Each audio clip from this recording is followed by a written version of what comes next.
Hello, good morning students. कैसे हैं आप?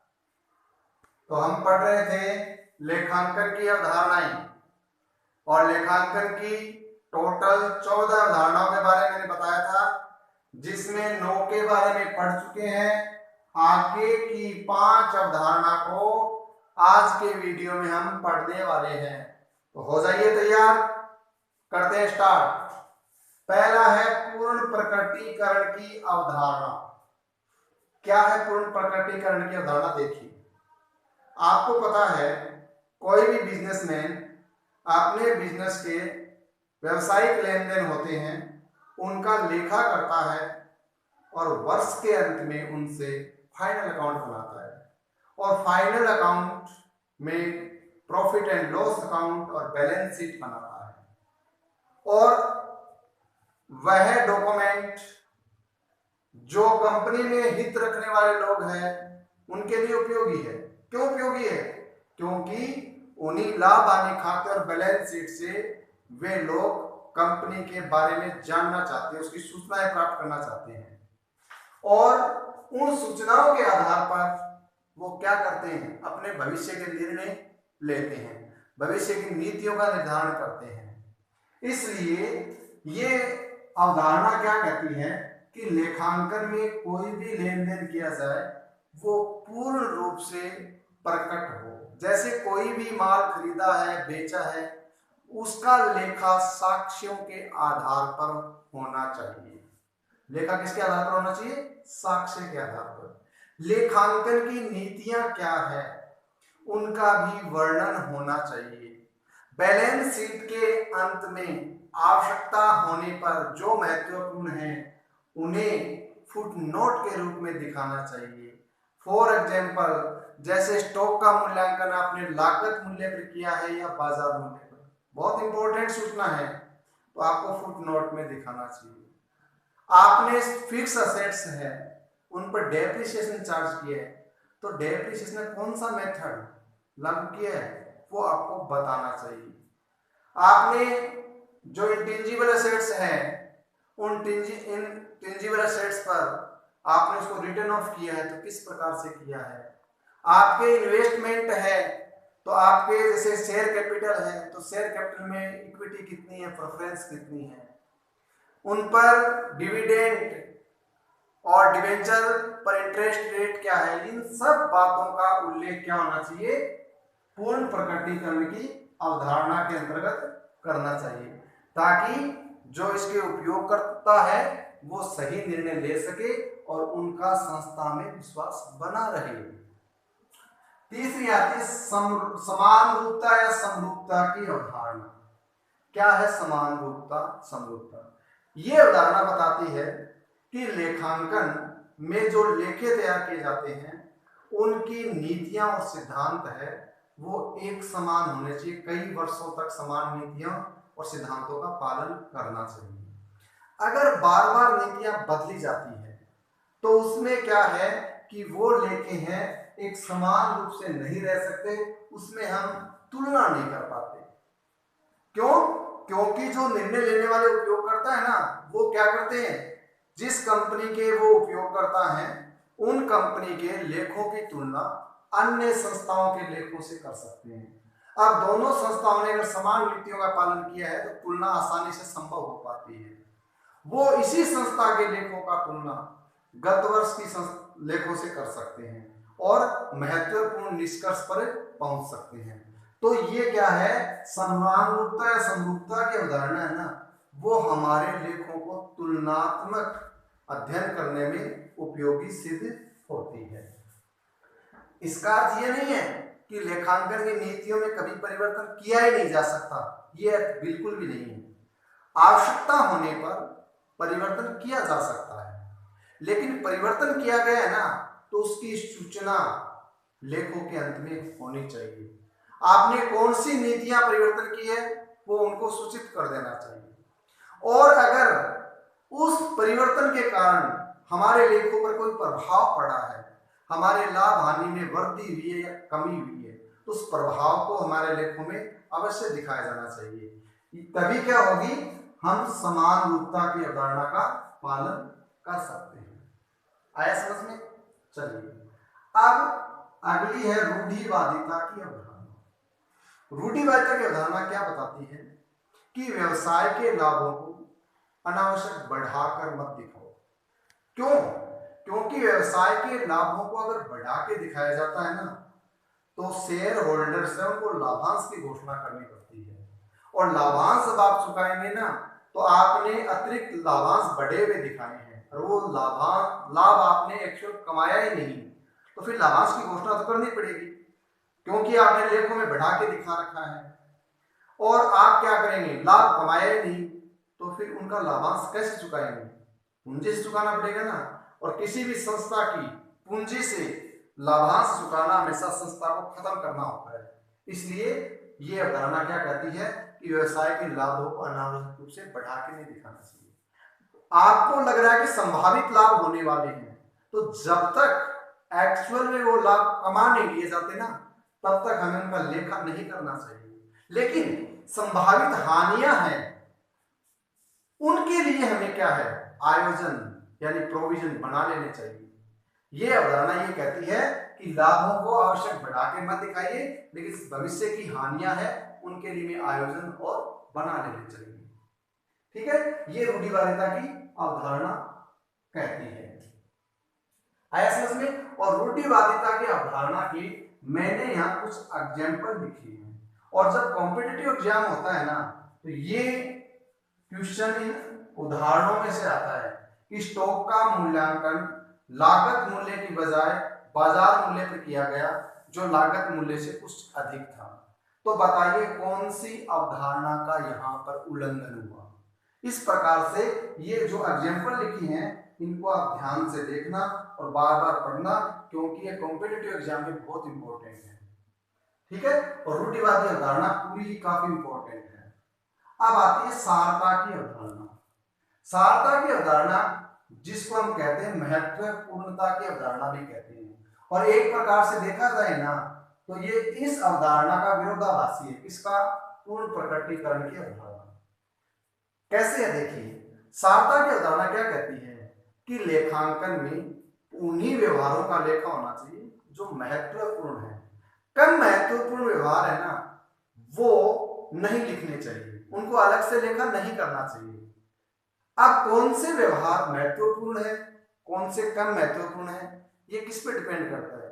ये उस बिजनेस की नेचर यानी प्रकृति पर डिपेंड करता है, बिजनेस के आकार पर डिपेंड करता है। मैं आपको एग्जांपल देता हूँ।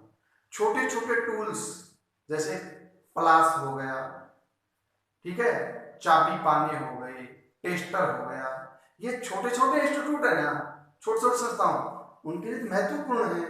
लेकिन जहां स्टील कंपनियां हैं, वहां लोहे के बड़े बड़े औजार बनाए जाते हैं, वहां छोटे मोटे उपकरण की कोई वैल्यू नहीं है, तो वहां ये महत्वपूर्ण नहीं है। इसी प्रकार मैंने पिछले वीडियो में उदाहरण दिया है, कुछ कीले हैं, अगर किलो 2 किलो 5 किलो कील है, अगर छोटा व्यवसायी है उसके लिए तो 5 किलो कील की वैल्यू बहुत होती है। लेकिन जहाँ स्टील कंपनियां किलो का निर्माण होता है, वहां पर हजारों टन कीलें रोज बनती है, वहां 5 किलो 2 किलो का महत्व है? कोई महत्वपूर्ण नहीं है। ठीक है, तो ये सारता की अवधारणा क्या कहती है कि महत्वपूर्ण चीजों का ही उल्लेख होना चाहिए, अन्यथा नहीं। मैं उदाहरण देता हूं आपको।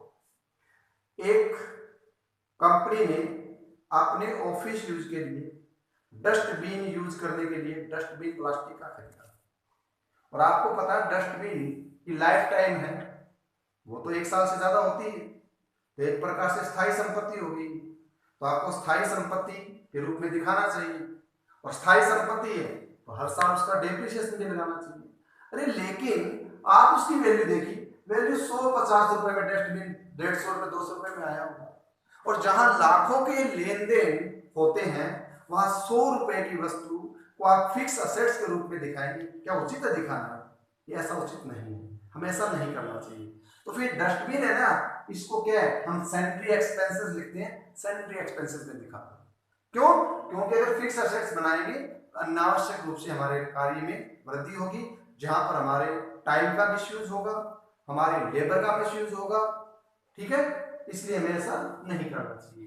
तो ये सारता और महत्वपूर्णता की अवधारणा। अब वस्तुनिष्ठता की अवधारणा, वस्तुनिष्ठता की अवधारणा मतलब क्या होता है, यानी व्यवसाय में जो व्यक्ति लेखा बनाता है उसको लेखे बनाते समय उन्हीं नियमों सिद्धांतों का पालन करना चाहिए जो लेखांकन में निर्धारित है।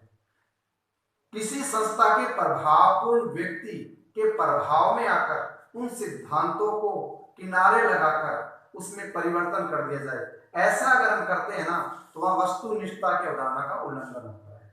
और वस्तुनिष्ठ अवधारणा का पालन करने के लिए कोई भी लेखे करते हैं उनके लिए हमारे पास प्रूफ डॉक्यूमेंट होते हैं। जैसे उधार माल खरीदा तो बीजक होगा, नगद माल खरीदा है तो नगद भुगतान की कोई पर्ची वगैरह होगी, बैंक में जमा कराया तो बैंक जमा कराने की रसीद होगी आपके पास। तो उन प्रूफ के आधार पर क्या होना चाहिए, लेखांकन, तब क्या रह सकती है इसमें वस्तुनिष्ठता रह सकती है। ठीक है, अगर इसमें वस्तुनिष्ठता का अभाव रहता है तो ये डॉक्यूमेंट हमेशा क्या होंगे, डाउटफुल होंगे। अब मैंने बताया था रूढ़िवादी अवधारणा के कुछ उदाहरण, वो उदाहरणों में नंबर 1 है स्टॉक का मूल्यांकन लागत मूल्य या बाजार मूल्य दोनों में से जो कम है उस पर करना। ऐसा क्यों? आपको पता है स्टॉक जब हम ट्रेडिंग अकाउंट बनाते हैं कौन सी साइड आता है, CR साइड, क्रेडिट साइड। और क्रेडिट साइड का टोटल मान लीजिए आपका लागत मूल्य है 5,000 और बाजार मूल्य 7,000 और आपने 7,000 पर दिखा दिया, तो आपका CR का टोटल 2,000 बढ़ा कि नहीं बढ़ा? अगर इस पर दिखाते तो 5,000 के हिसाब से टोटल होता और इस पर दिखाया तो किस हिसाब से हुआ, 7,000 का, तो आपका CR का टोटल 2,000 फालतू भाग नहीं हुआ। अब CR का टोटल फालतू है, इसका मतलब जब आप ग्रोस प्रॉफिट निकालोगे तो कंफर्म ग्रोस प्रॉफिट है वो 2,000 रुपये बढ़ा हुआ है। और ग्रोस प्रॉफिट ट्रांसफर होकर कहां से आता है, P&L अकाउंट में जाता है, तो P&L का टोटल फिर 2,000 से बढ़ेगा और P&L का टोटल 2,000 से बढ़ेगा ना तो आपका नेट प्रॉफिट वो भी क्या होगा, 2,000 से बढ़ा हो जाएगा। और 2,000 से नेट प्रॉफिट बढ़ा है तो पता है नेट प्रॉफिट जाके कैपिटल में ऐड होता है और कैपिटल में ऐड होता है तो आपकी कैपिटल क्या है, 2,000 रुपये बढ़ी हुई दिखाई जाएगी। क्या ऐसा करना सही है? नहीं।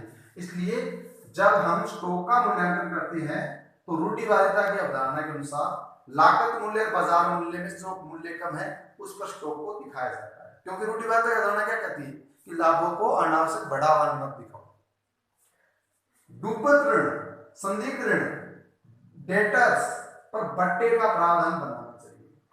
अब आपको कहा गया है कि आपके कुछ डेटर्स हैं जो डूब गई या संदिग्ध है, हो सकता है भविष्य में डूब भी सकते हैं, प्राप्त भी हो सकते हैं, तो 100% रिकवरी हो ऐसा संभव नहीं है, डूबने की कुछ संभावना होती है। तो रूढ़िवादिता की अवधारणा क्या कहती है कि अगर आपके डेटर में से कुछ राशि डूब जाएगी तो कंपनी को नुकसान होगा, उस नुकसान की भरपाई कहां से करेंगे, तो पहले क्या करना चाहिए, आपने जो प्रॉफिट कमाया है उस प्रॉफिट में से बैड डेट्स है, डाउटफुल डेटर है और डेटर डिस्काउंट ऑन डेटर है, इनके लिए क्या बना लेना चाहिए, प्रोविजन बना लेना चाहिए। थर्ड है विनियोगों के मूल्यों में होने वाले उतार चढ़ाव के लिए कोष का निर्माण करना चाहिए। ठीक है, ये कह रहा है आपके इन्वेस्टमेंट है ना, इन्वेस्टमेंट का मतलब आपने कोई प्रतिभूतियां खरीद रखी है तो शेयर बाजार में उनका परचेज और सेल्स होता है, उससे मूल्य में परिवर्तन होते रहते हैं, तो उस मूल्य में परिवर्तन के कारण हो सकता है आपको कुछ हानि हो। संभव है आज सिक्योरिटी की वैल्यू कुछ है, 2 महीने बाद उसकी वैल्यू गिर भी सकती है तो आपको हानि हो सकती है। उस हानियों की भरपाई के लिए हमें क्या करना चाहिए, फंड है, कोष यानी फंड को बना लेना चाहिए ताकि उन हानियों की पूर्ति फंड से कर दी जा सके, हमारे व्यापार पर विपरीत प्रभाव न हो। अमूर्त संपत्तियों का आलेखन करना चाहिए। अमूर्त संपत्तियां इंटेंजिबल एसेट्स जैसे गुडविल है, ट्रेडमार्क है, पेटेंट है, इंटेंजिबल एसेट्स है, तो ये कह रहा है इंटेंजिबल एसेट्स है, इनको हमें रिटर्न ऑफ करते रहना चाहिए। कैसे रिटर्न ऑफ, आपको पता है आपका ट्रेडमार्क है 10 साल के लिए, ट्रेडमार्क कितने वर्ष के लिए, 10 साल के लिए, और आपने 2 साल बिजनेस करते हुए हो गए तो ट्रेडमार्क कितने साल के लिए बचा, 8 साल के लिए बचा, तो 2 साल जो वैल्यू कम हुई ना उसको हमें रिटर्न ऑफ कर देना चाहिए, यानी उसके मूल्य को कम करके दिखा देना चाहिए। मूल्यह्रास लगाने के लिए स्थायी किस पद्धति की जगह क्रमागत ह्रास पद्धति का उपयोग करना चाहिए? ऐसा क्यों? देखिए, आपको पता है डेप्रिसिएशन के लिए जो मेथड है उनमें एक तो है स्थायी किस पद्धति जिसे बोलते हैं SLM मेथड, ठीक है, और दूसरा है डिमिनिशिंग मेथड यानी क्रमागत ह्रास पद्धति। देखिए, जब हम स्थायी किस पद्धति से डेप्रिसिएशन की गणना करते हैं ना, तो वो डेप्रिसिएशन, ठीक है, हमेशा कम होता है किससे? क्रमागत ह्रास पद्धति से, ठीक है। अब आता है संयुक्त जीवन बीमा पॉलिसियों को चुकाए गए प्रीमियम पर न दिखाकर समर्पण मूल्य पर। अब देखिए, आपको पता है आपने कोई जॉइंट लाइफ पॉलिसी ली है और जॉइंट लाइफ पॉलिसी का प्रीमियम तो हर साल चुकाना पड़ता है, लेकिन उसकी जो सरेंडर वैल्यू होती है वो चुकाए गए प्रीमियम से हमेशा कम होती है। तो रूढ़िवादी अवधारणा क्या कहती है कि आपकी हानियां हैं वो दिखाइए, लाभों को मत दिखाइए, ठीक है। तो हमें जॉइंट लाइफ पॉलिसी है उसको हमेशा सरेंडर वैल्यू भी दिखानी चाहिए। क्यों? क्योंकि सरेंडर वैल्यू है वो हमेशा ही क्या होती है? प्रीमियम से कम होती है। ऋण पत्रों के शोधन पर दी जाने वाली प्रब्याजी प्रीमियम को कहते ध्यान रखना, का निर्गमन के समय ही प्रावधान करना चाहिए। अब आपने डिवेंचर इश्यू किए और डिवेंचर आपने कहा कि जब हम इसका रिडेम्पशन करेंगे ना, शोधन करेंगे, तो शोधन पर आपको प्रीमियम दिया जाएगा।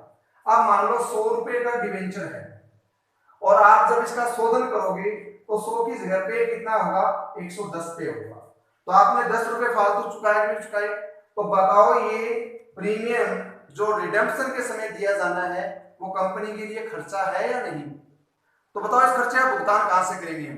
तो ये कहा गया है कि डिवेंचर के लिए अगर रिडेम्पशन के टाइम प्रीमियम है तो उस प्रीमियम को डिवेंचर इश्यू के टाइम ही अपनी हानि मान लेनी चाहिए और उसके लिए प्रोविजन बना लेना चाहिए। इस प्रकार से आज हमने खत्म कर दिया अपना लेखांकन की अवधारणा का टॉपिक, ठीक है।